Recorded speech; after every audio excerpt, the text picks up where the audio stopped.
today to join us.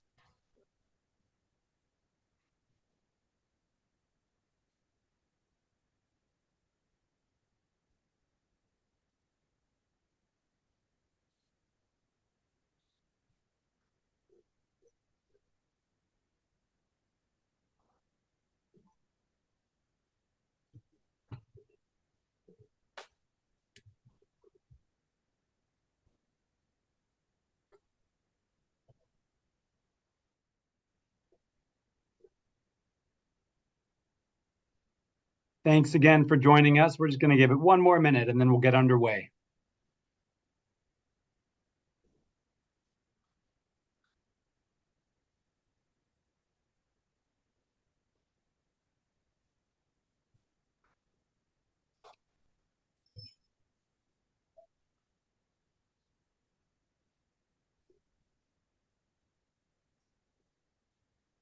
I see a couple folks using that reaction feature that always feel free throughout our discussion today to share any of those emojis that you like as we have our conversation with our panelists. See a couple thumbs up. Oh, there you go. People are exercising it here.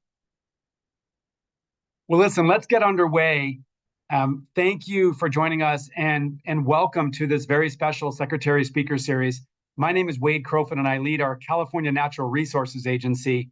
Many of you might work at the agency or know what the agency does, but for those who don't, we are 25,000 women and men across California working to protect the environment, our natural resources, as well as our cultural and historic resources as well.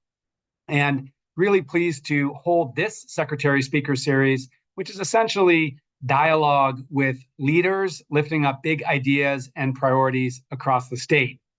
Happy Black History Month. This is an exciting month of events across our state government and across our state. If we can, I think I've got a slide that will show what's happened at our agency this month, thanks to a remarkable organizing committee. For each of our Heritage Months, we ask leaders across the departments of our agency to come together and organize events, virtual events, in-person events. And this, I think, is probably the most events that we've ever had for any of our months, and just a remarkable in-person events, including one at our state park called Black Miners Bar, where Black miners back in the 1850s panned for gold right outside of Sacramento. We had our Conservation Corps helping the community improve that park. We did our first ever meetup downstairs at our agency headquarters, where we had games and special food. And then we've had a few virtual discussions. I think this is the third of the month. So huge thanks if you participated. Big thanks to the organizers, and thank you for joining and what you're doing across California to lift up Black history, Black culture, Black leadership this month. California history is Black history. And so excited to have this conversation today. If you haven't joined our discussion before, I want to share a little about how we organize these. My colleague Geeta Chandra, who is my partner in producing these, will be using our chat function. So all of you know the chat function on this platform. And as I introduce our speakers, our panelists today, she'll share links with more of their background and the background of their organizations. So I won't belabor introductions, but know that you can find information on our speakers in the chat function. And she'll also be sharing other information as we discuss it. So might make sense to open up your chat if you'd like. Also, during our conversation, at any point, you can use the Q&A button at the bottom of your screen to ask a question or share an observation or provide any feedback. And then myself and the panelists will see those questions coming in. And then once we introduce the panelists and have each of them share thoughts, we're going to get into a group conversation, and I'll work those questions into our discussion. The last thing I'll say is that we're recording our discussion here today. So in about a day's time on our agency website, resources.ca.gov, you'll be able to find a recording of this discussion, as well as a copy of all of the information that Geeta has provided on the links. So really excited to be here today, which is a discussion that is lifting up Black leaders across our state government. those included in our agency, but also across other agencies that are helping shape environmental policies and management across the state. Some of these folks I've worked with and know quite well, and some I'm meeting for just the first time. And I think you'll agree by the end of our discussion, we have an impressive set of leaders in this discussion. So Geeta, if you would, oh, you read my mind. If you go to the chat, you can see who we're talking with today. And again, these are leaders from across California state government. So let's jump in. I want to first introduce Dr. Susan Anderson. And Dr. Anderson works at our California African American Museum, which is located in Los Angeles in the state's Exposition Park. And Dr. Anderson, you've been a leader not only at what we know as CAM, the California African American Museum, but across California institutions, academia, and otherwise, lifting up Black history in California and helping us understand just how integral Black history is to California history. So I wanted to start with a question about what drives your work. How did you get into this work, and then how have you evolved into being such a leader on this topic in California? Well, Secretary, I think that a lot of it has to do with the way that I grew up. I'm a fourth generation Californian. And, I grew up hearing what a lot of people heard, that Black people didn't start coming to California until World War II, the Great Migration to work in the defense industry. And even as a little girl, I knew that couldn't be true because I knew that my great grandparents, who I knew when I was a tiny tot, had been in the state for a long time. And I think that was one of the sort of driving forces in my life to start digging down into that history. So my mother's family came to the state in the 1890s and established a church in West Oakland, which is still there. And I just knew that there were more stories, more people, more historical events than we were being taught and we were being told. Well, and as I understand it, not only have you been an historian in many capacities, but you've also written the seminal book, African Americans and the California Dream, which chronicles the first ever history of Black Californians from the Gold Rush era through the Black Lives Matter movement. Well, I'm still finishing it. Okay. My publisher wishes that I had finished the manuscript, but I'm still working on the first volume. Got it. That's helpful to understand. And I think I've got a next or future speaker series event lined up if you're willing to talk to me about that. But let me ask you this: in developing the book, have you discovered connections between African American history here and natural resources or the environment, or what sort of dynamics, dimensions of Black culture and history you think might be interesting for this conversation? Yeah, I mean, that is the history. Also, as a curator, I've done work. We have an exhibition at CAM and a traveling version of it. We Are Not Strangers Here, African American Histories in Rural California. And the research that led to the exhibit, the research that I've done at CAM, and the research that I'm doing for my book has shown that from its beginning, even before California was a state, African Americans were contributing to the natural history and the natural heritage of California. There are towns like Allensworth, which is a state park, contributed to the agricultural heritage of the Central Valley. There were homesteaders in the late 19th century in the Santa Monica Mountains. African Americans were establishing communities in the Mojave Desert in 1910. They were settling and working and creating churches and institutions in logging towns up in Shasta County and in Humboldt County.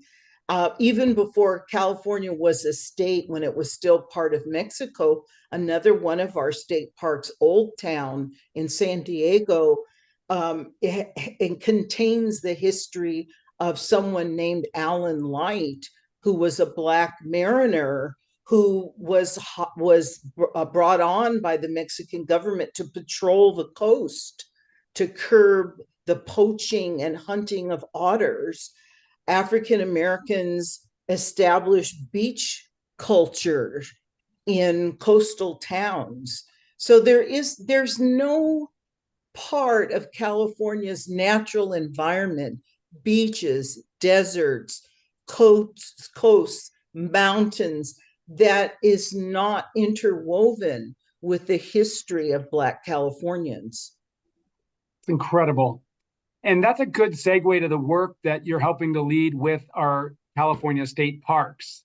This is a really first of its kind partnership where State Parks is partnering with the California African American Museum to reinterpret, to really correct and expand the history that some of our state parks are telling to tell the story of how central African Americans were in different parts of the state. Can you talk a little bit more about the project and where it's at and why it's meaningful?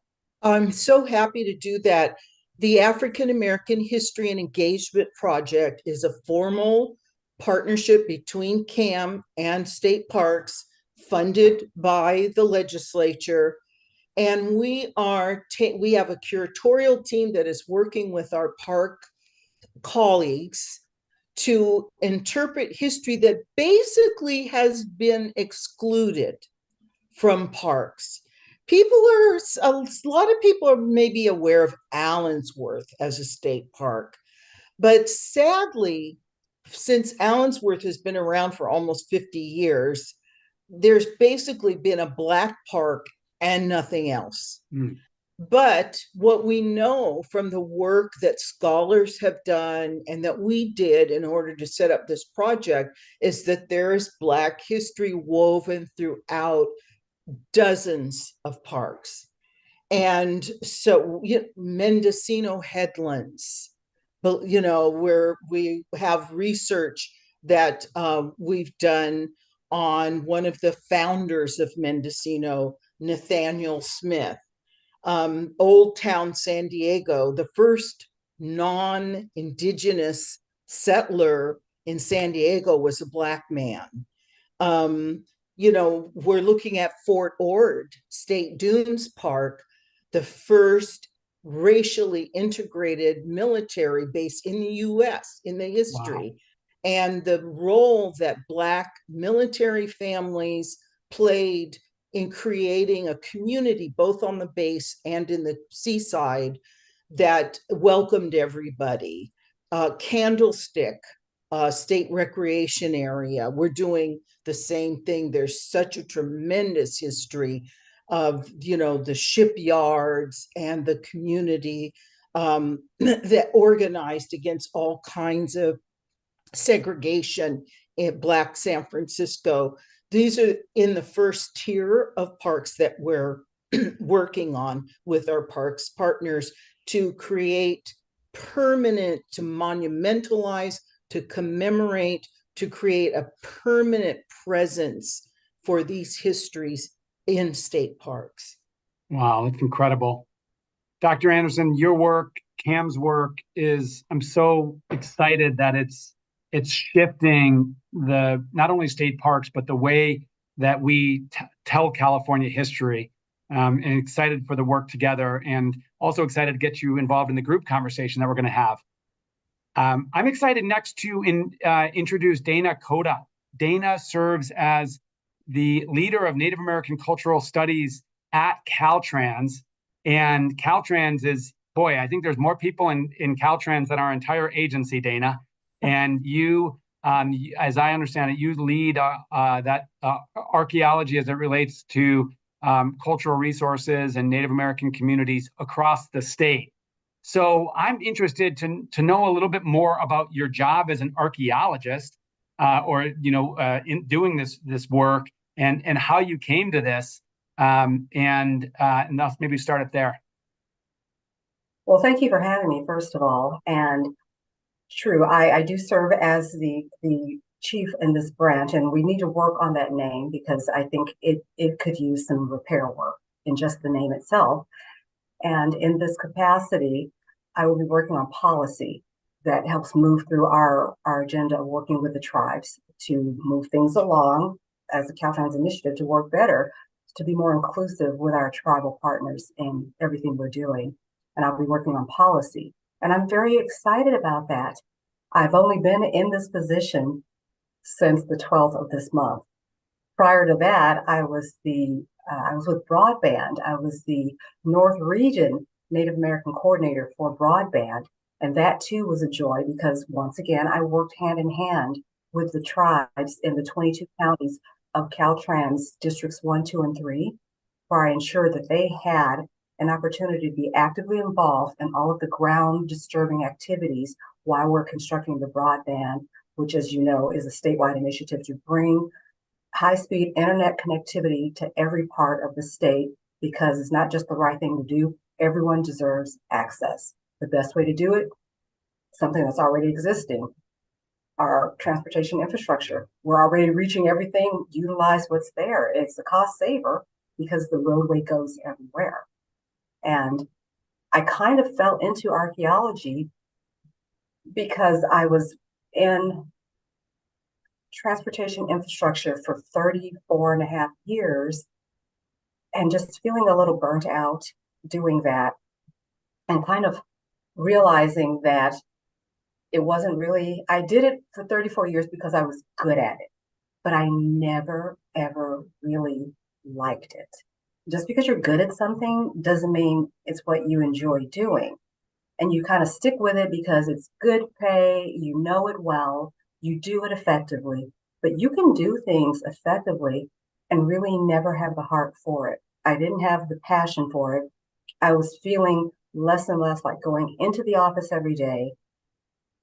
And I kept thinking, gosh, can I just get hit by a car so that I don't have to go into the office? Can I just go into the hospital instead? If you're feeling that way, that should be a sign that perhaps you should look for something better to do with your life. And I kept thinking, well, what is my calling? What did my creator put me here to do?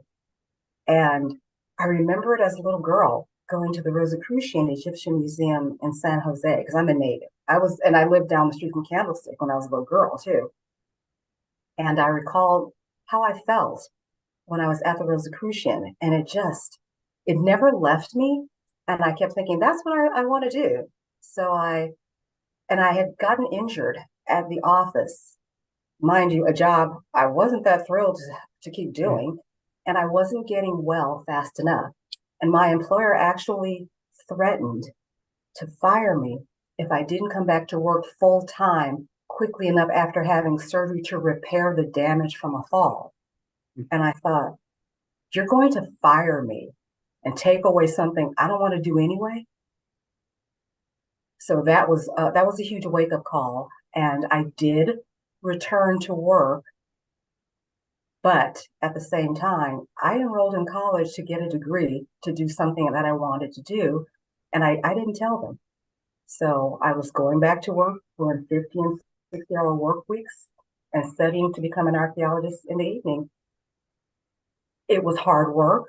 I went to work sleepy a lot, and I didn't care. I was doing what I felt I was called to do by the person who put me on this planet to do it. And I never complained. My husband will tell you, I never once complained about going to work sleepy. I knew that I had a calling. I never looked back. I started back to college at 50. I walked across the stage to get my diploma on my 54th birthday. Wow. And I have never, ever been happier. That's amazing. And that is a true inspiration, you know, that find your passion regardless where you're at in your career. So, we're talking about Black leadership in California, and I think one of the realities of being a Black leader or leader who is Black in California state government is oftentimes you might be the only person with that background. And as I understand it, there may not be any other archaeologists, African American archaeologists in Caltrans. And I know, we're in an agency that frankly doesn't reflect the California population, and we're working to ensure that we can access the full talent of all Californians, and we have a lot of work to do. So I just ask you to reflect a little bit on that reality, and how you navigate that, and then what words you'd have in terms of us trying to really do more to recruit and retain the full spectrum of talent across California, regardless of your background. What you say is true. We don't have a lot of diversity in the field. I am a member of the Coalition for Diversity in California Archaeology. That's a step. Events like this are a huge step. Kind of like the Masons that say it, to be one, ask one. Well, if people see that someone who looks like them may be doing something they may not have anticipated we even do, that's a huge help. And I have, since day one, have been going around talking to young people who look like me and telling them, there's this profession out there that you may not have heard of. And when I say archaeology, they say, what is that? And I say, well, it's kind of like what you probably have heard, this old man named Indiana Jones. Ever heard of him? And some of them say, nah, I never heard of him. Maybe, and then they ask their grandparents and they've heard of that person. And I say, kind of what he does, but not so destructive. Our goal is not to be destructive.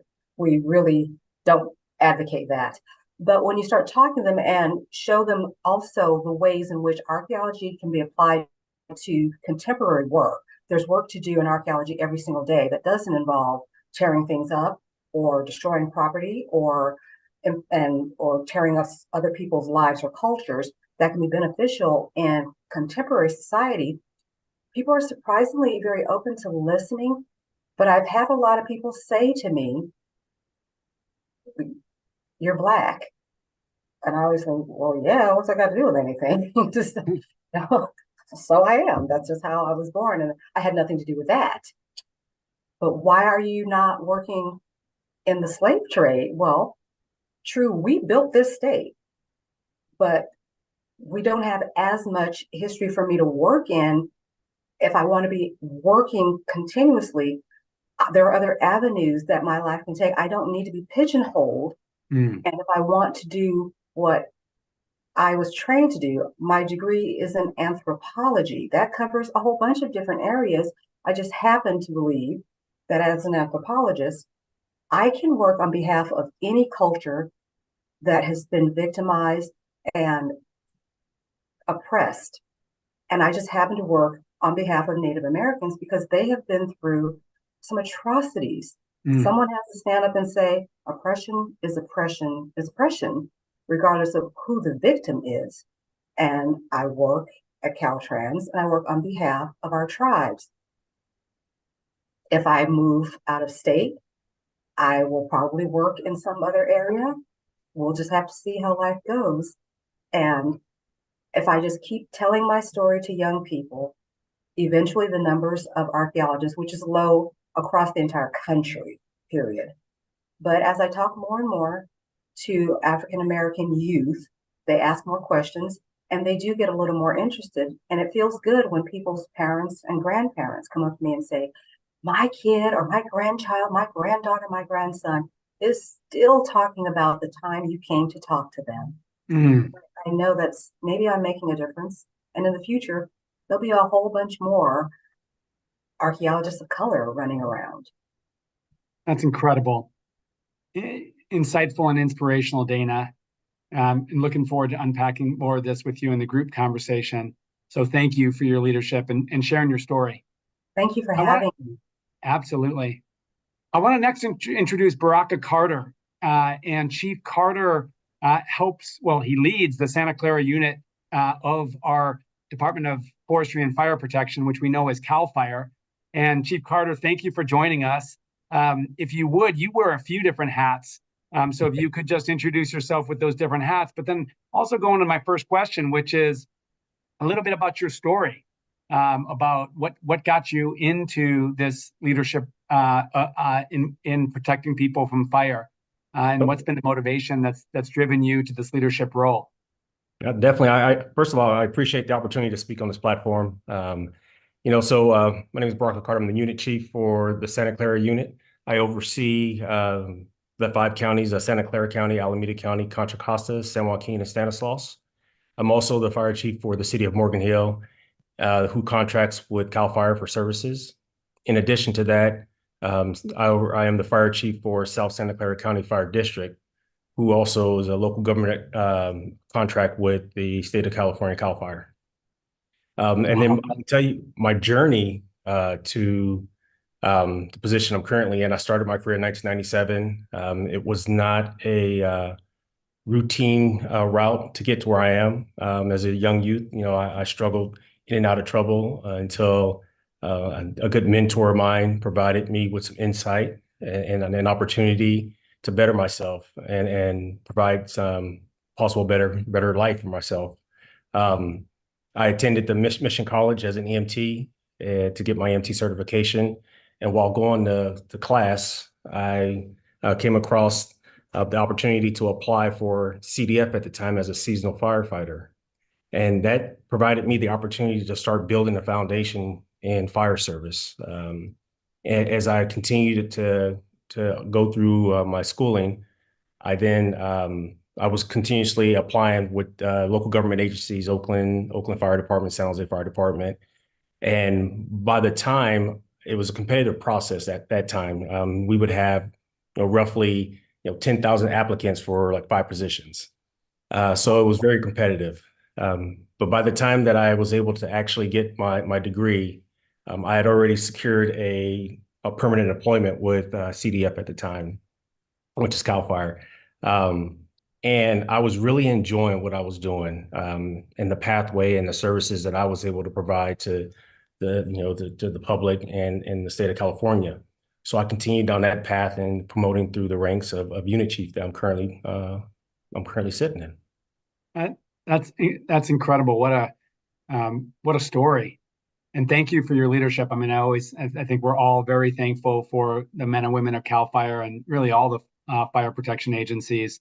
As we say, when we're running away from wildfire, our firefighters are running towards that danger. So huge thanks for all that you do in your service.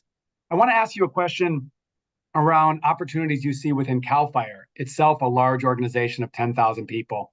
Opportunities to promote career training and awareness, particularly in underserved communities where there may be great firefighters in the making, haven't had those opportunities to actually pursue this service.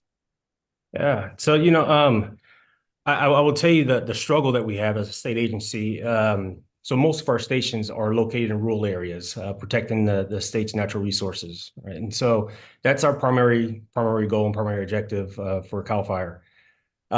So in order to truly build that pathway and establish a platform and a means of trying to reach out to the underserved communities, we really have to be, I would say, progressively engaging our grassroots organizations, our nonprofit organizations, building relationships with our community college and high school and school districts to start that bridge and that pathway between the organization as well as those communities that are underserved.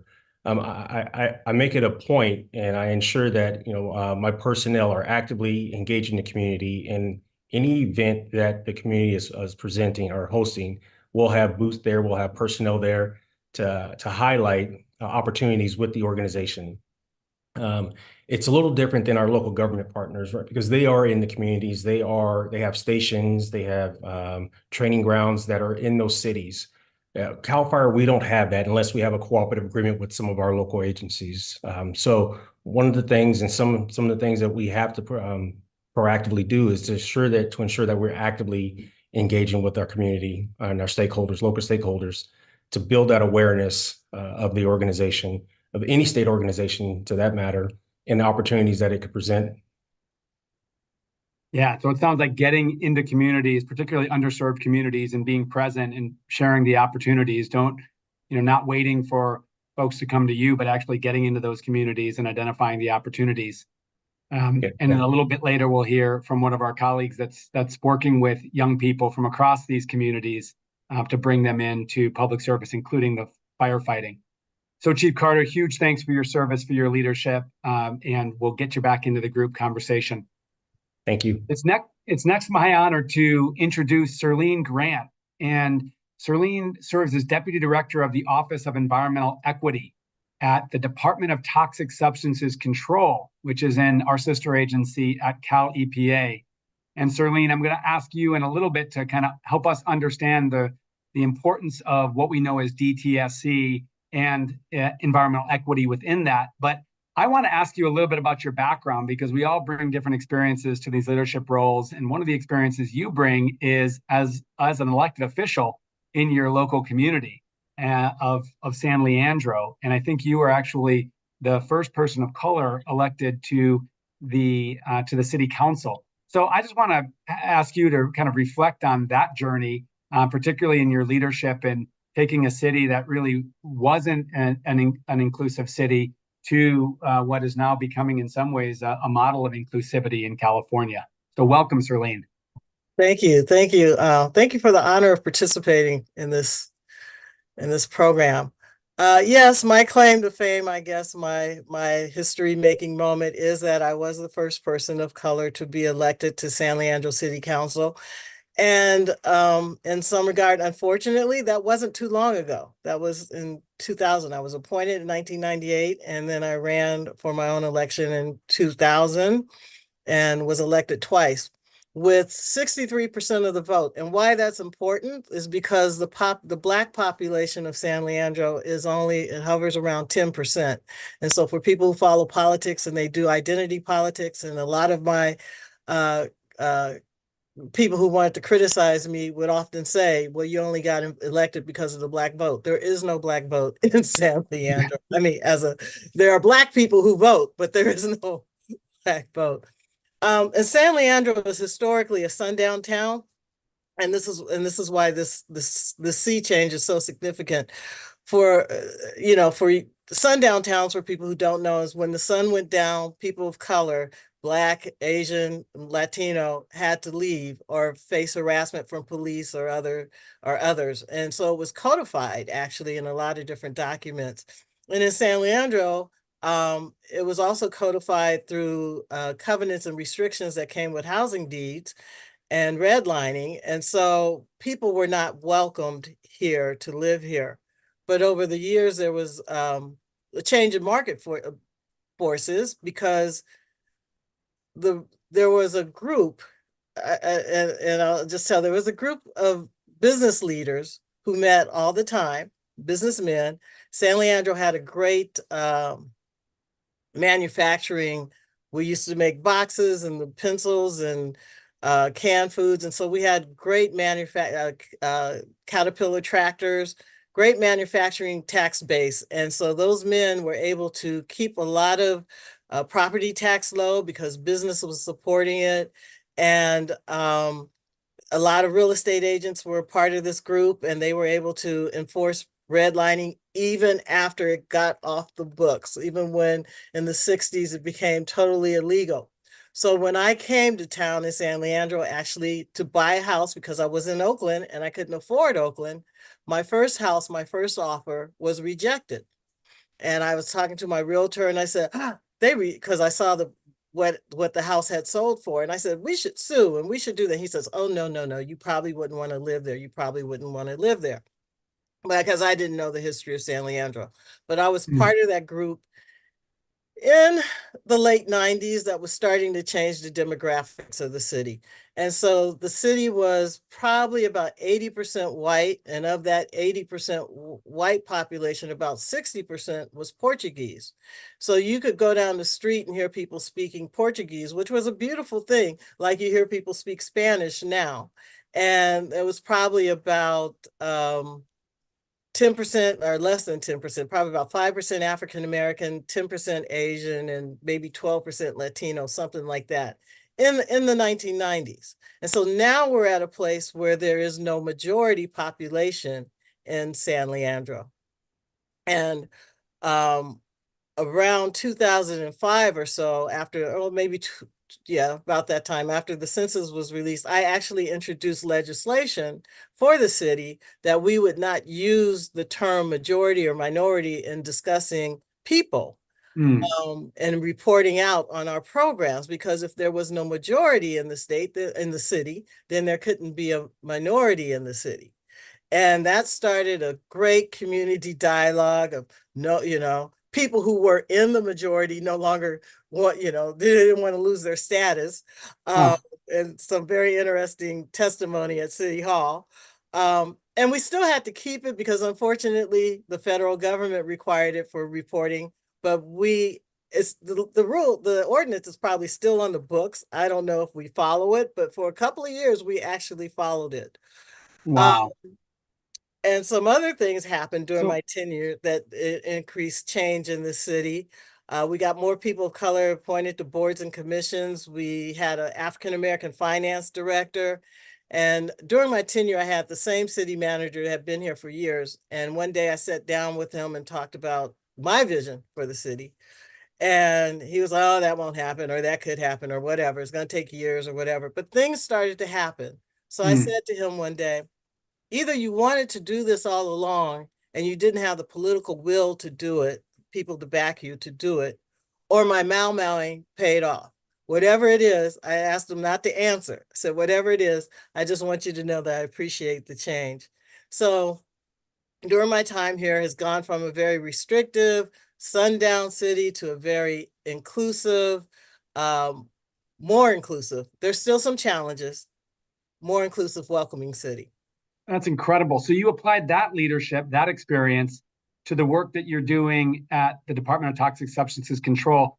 Talk about how, environmental equity, and not everybody may be familiar with this notion of environmental equity or even environmental justice. What's your work now and why is it meaningful to you? All experiences lead you to where you are right now. At least that's what I think.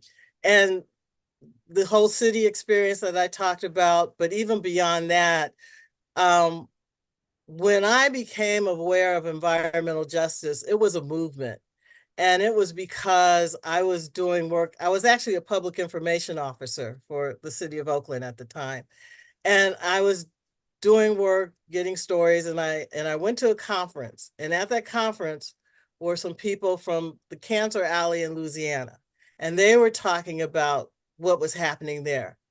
And I listened. And then from that, I was able to discern what was happening in my own community. At the time I was in Oakland, and what was happening in West Oakland. And then I talked to relatives, and my relatives are from Texas, and in a particular a community in Texas, there was a cement plant on the east side of town. And my cousin was fighting the environmental impacts from the dust and so forth.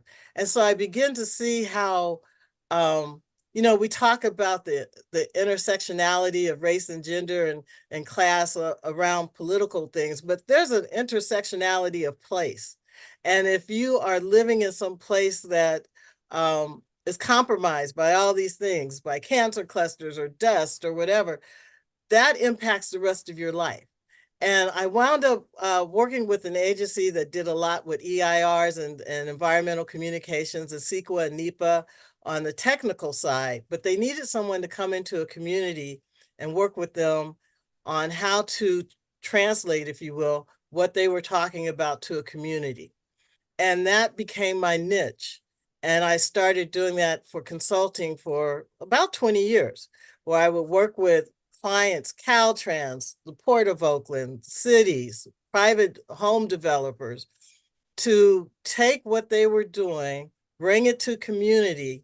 Where was the community benefit? If there's going to be dust, how can we mitigate that dust? If there's going to be noise, if the soil is dirty, how are you going to fix it? And if you're going to come to people and explain to them that you have podium parking or some kind of polyliner in the ground, what is that really? What does that mean to Jane and John Public? And so that became my job. And did that for several years. And then this opportunity opened up with DTSC to be the Deputy Director of the Office of Environmental Equity. And again, very technical side of the house is going around doing soil sampling and testing. Our side of the house is taking that information and helping people understand it and what it means and bringing people to the table to find the best approach to do that. Mm, that's amazing work. And I think we all recognize that we have a lot more work to do on that. That, environmental injustice, not only across our country, it's across, California, and that's a legacy that we're redressing. So huge thanks for your leadership, Serlene, both at the community level and now, across the state and impacted communities.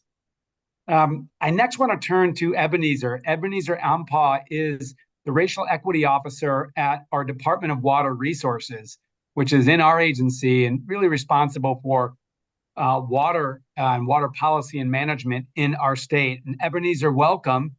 And you are a veteran leader, as I understand it, in multiple departments across the state, really bringing diversity and equity and inclusion, institutionalizing that work in departments. So I want to just understand a little bit more about your journey. Why do you do the work, and what have you observed in this journey, of leadership in California state government? Thank you, Secretary Crowfoot. Good afternoon, everyone. Happy Tuesday.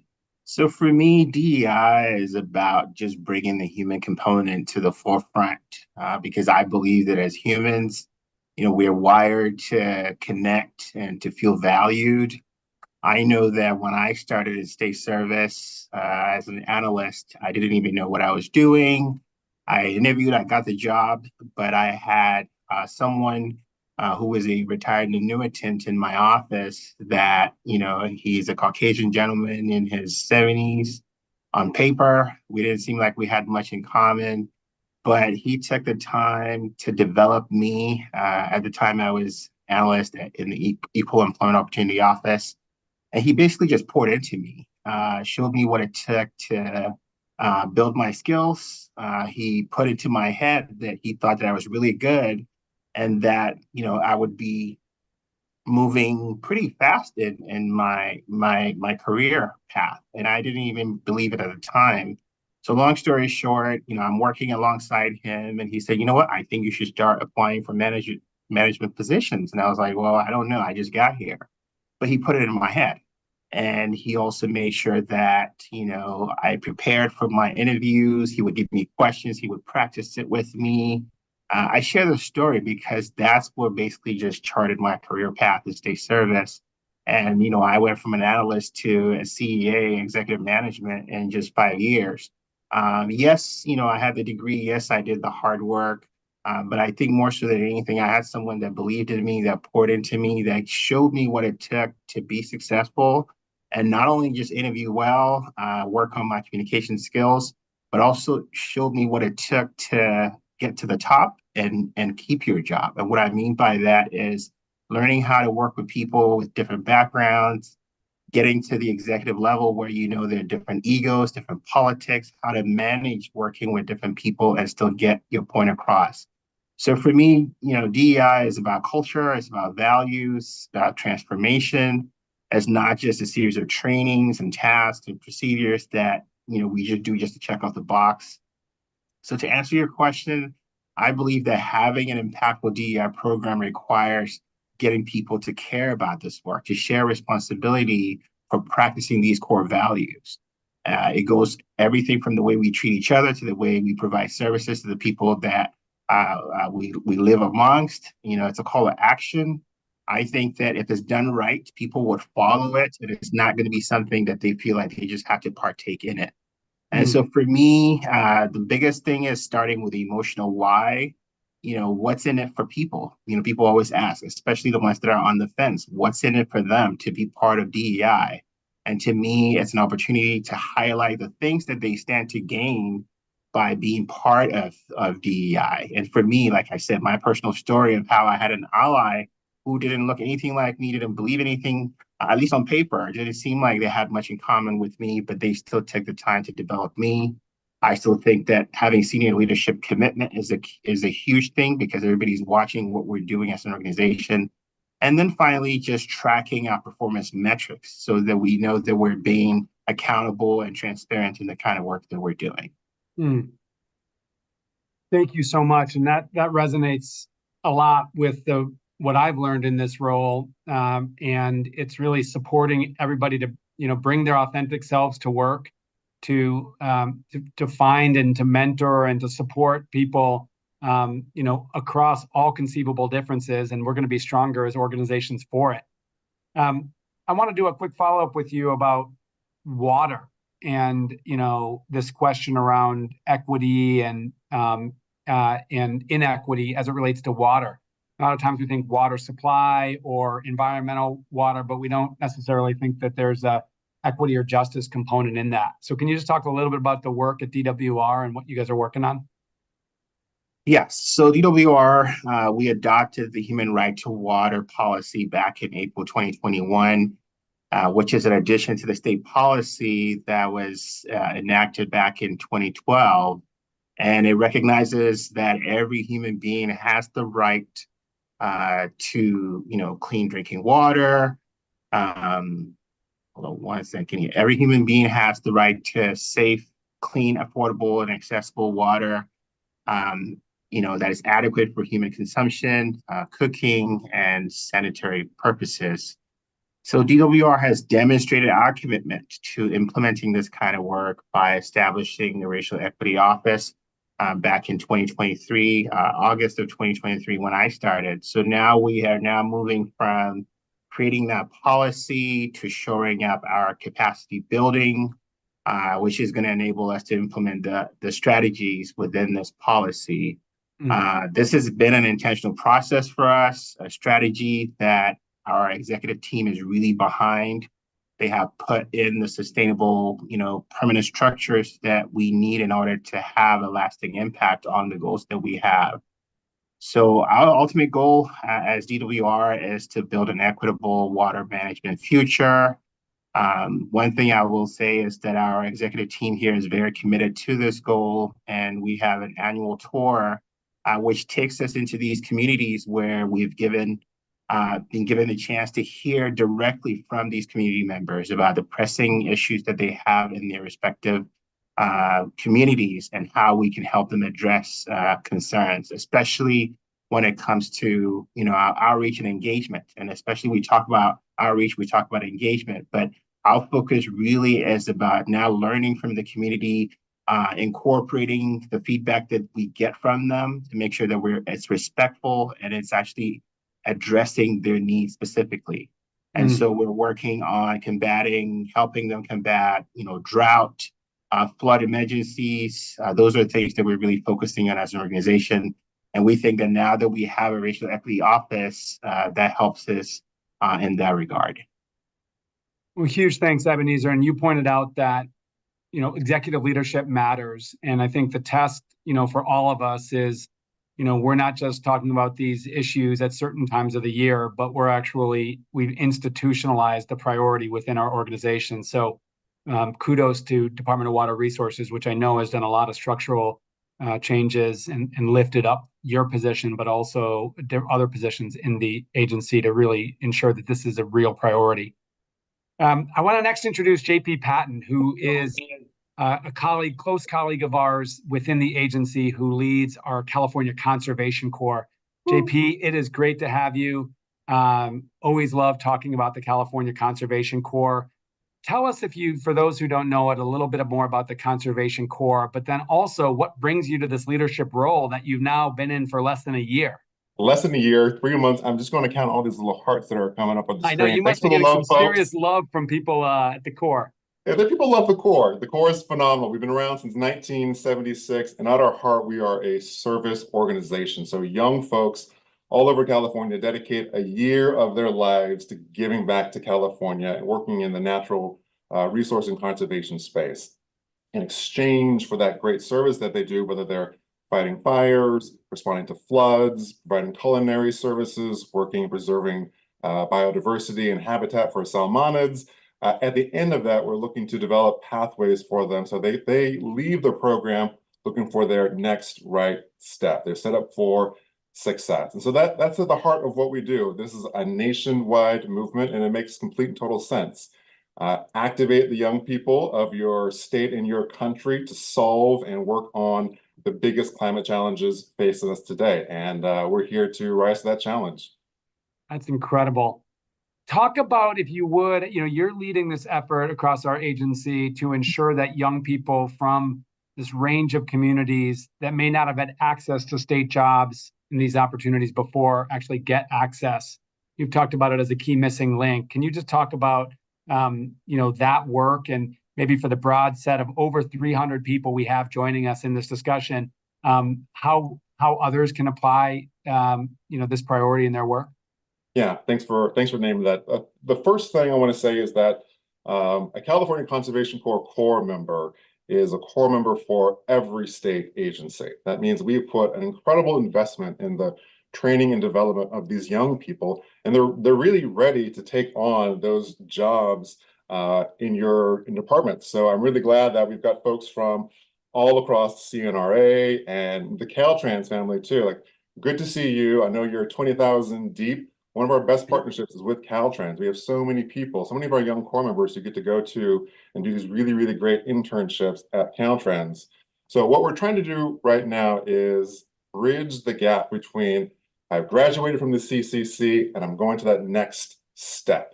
And that looks like pathways. And so the good news is a lot of those pathways are already working brilliantly. I want to shout out to CAL FIRE. We have about 30 crews with CAL FIRE. I was at our Magalia Fire Center last week, breaking bread and having dinner with our core members there, and about a dozen of them got picked up for the Santa Cruz unit out there. So we get to celebrate that.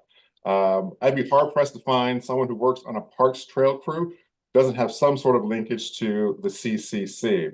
DWR is writing the book on what an internship program looks like for our core members, meaning they are taking our service and connecting it to what that next first job looks like. So there's a lot of great things that are already happening.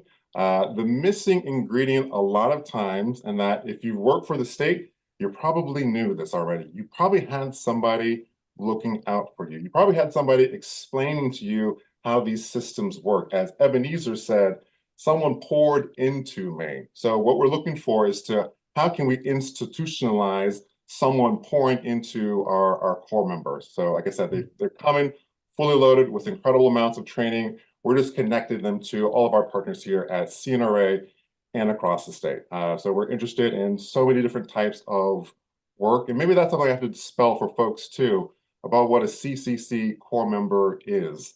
A CCC core member is as reflective as California. When we talk about California for all, we talk about a core for all. If you think about it, every type of Californian is here in the CCC, and they're young, they're hungry, they're hardworking, they're intelligent, they are brilliant, they are talented, and they're ready to go. So a lot of our work is on pathways and figuring out how can we solidify and really, really shore up these opportunities for our young folks. That is the missing ingredient for all core members, for Black core members, marginalized core members, all abilities, anyone who shows up.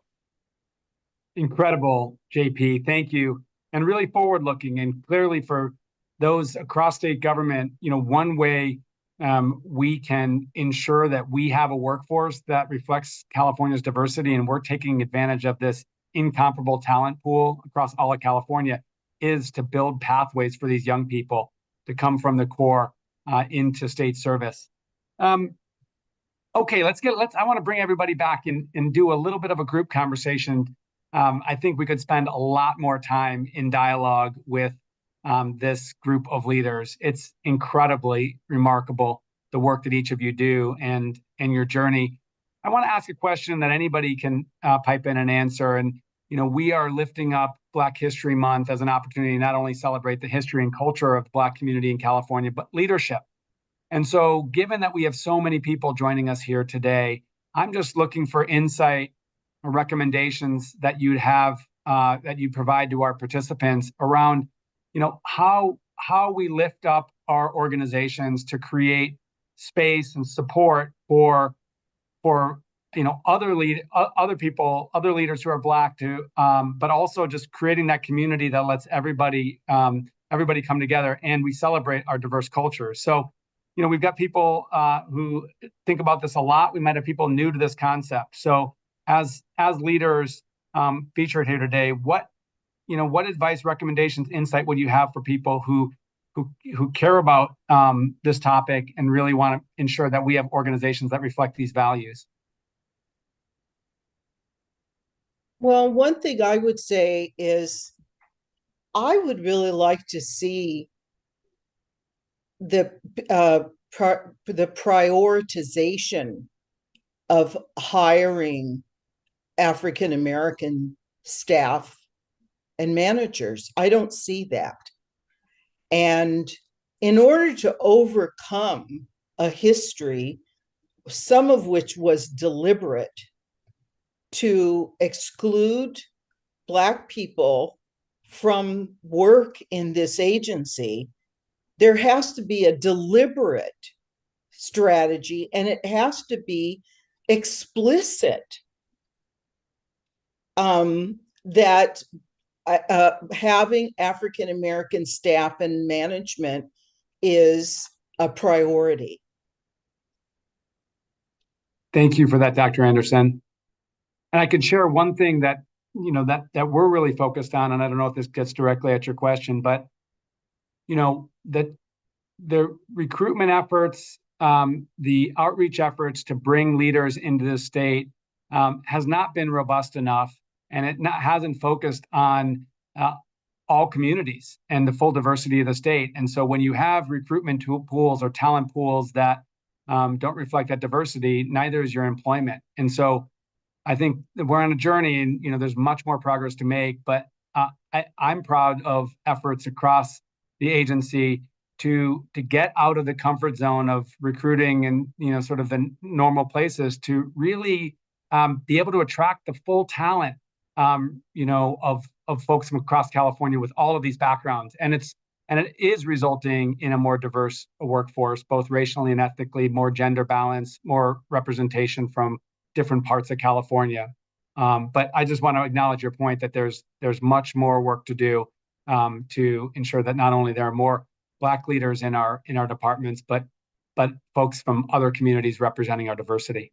Other suggestions? Yeah, can I add to that? Please. The adage, well, I use it a lot with young people. If you can't see it, you can't be it. If you don't know it's there, you can't go after it. And I'll use myself as an example. I've been working in environmental circles and even had worked with DTSC members before, but had no idea that there was such a department that I'm leading right now. I mean, I knew there were public participation specialists, but I didn't know how extensive the department was. Didn't know there was such a position until someone else who does not look like me told me about the position. So part of this is promoting, broadcasting, sharing, and not coming out of my San Leandro experience. People tend to only talk to and associate with people who are like them. And so if the power base only associates and talks to the power base, then we're not going to get the information out. And so we have to, people in different circles have to take the lead and share the information. And I just want to echo that. I think our recruitment has to be intentional. Like, we have to move with a purpose. We need to truly engage, and I said earlier, those grassroots organizations that have a vested interest in the communities that they're actively engaged in. That's where, as a state agency, we need to be focusing a lot of efforts of our recruitment with those organizations, as well as the schooling, right? So we have to be actively engaged in our high schools and our community colleges, building those programs up to ensure that the opportunities are presented and the awareness is there for our youth. JP. In Black History Month, we learned about Dr. Carter Woodson, whose name is like the father of Black history, and he's got a really great quote that we share with our core members when we were doing our work out there at Black Miners Bar. And it goes like this. It says, if a race has no history, if it has no worthwhile tradition, it becomes a negligible factor in the thought of the world, and it stands in danger of being exterminated. And so I think the storytelling piece of it and the history piece of it is also vitally important as well. I think making sure that these traditions, the stories we tell ourselves about ourselves, showing up in these spaces, these natural spaces as Black folks, needs to be protected. We need to sing it from the top of the rooftops. It needs to be shared. Because it's so vital. A people who don't have that history are at risk of being exterminated. And obviously that is something that we are going to work in the opposite direction of doing. The other piece, to all of my colleagues who've mentioned great things about working with young people, again, I'll just echo, the solution is right here. Or one of the solutions is right here with your own California Conservation Corps, with these beautiful young people who are ready to work and to serve. And if I see at least 100 hearts, I will do an invitation for the folks who are on this call to have a one-on-one chat. Because a lot of times do these great engagements, and we're like, what happens next? What happens after all this great? I don't want to lose that momentum. We're about 83, 86 or so. I will send to Geeta, and we'll set up a meeting for folks who want to learn more about how we can unlock young folks in this space. Thank you. You're really working those emojis. 100. Yeah, they are. Got it. I want to, we're at time, and like I said, we could spend a lot more time with these leaders, but I want to ask Dana or Ebenezer for any final thoughts here to close us out. I think for me, I would just say, supervisors, hiring managers have a lot of power they don't even realize. And especially when it comes to picking up on how people interview, I think that we could be a great resource. I know for me, it was helpful for someone to say, this is how you interview. I think it's the same way we can build people up. And also, as hiring managers, just work on our implicit biases when it comes to our hiring processes as well. Dana's nodding. Yes, I am, because that's perfect. And Mr. Carter, you said a word that is imperative that we all take to heart. You said grassroots. The name of the presentation I've been giving for the last few years is called A Grassroots Effort at Normalizing a Change in Archaeology's Complexion, because it starts right here. Well, those are powerful words to end on. Again, huge thanks to our panelists. I'll follow JP's lead. Give these guys a round of applause via the emojis for coming on today, sharing their stories, but more importantly, for the leadership that they provide and the model they provide. Big thanks to you all for all that you do. And once again, as we conclude this, I think this is the final virtual event of our Black History Month. I do want to share with those who have tuned in that we have a next speaker series, and that is on a wholly different topic, which is all about how we update and modernize our water management and infrastructure for weather whiplash that we're experiencing, specifically these big wet years with these storms. So if you're interested in joining us next week from noon to 1 on Tuesday, please do that. And then lastly, if you have any questions, suggestions about the discussion today, or you want to connect to somebody that you've heard from, or you have a suggestion about additional dialogues that we could be having or work that we could be doing, please send us an email that you see on the screen. And we want to continue to use this platform to improve our collective work. Big thanks to everybody. Once again, happy Black History Month, and have a great rest of your week. Take care.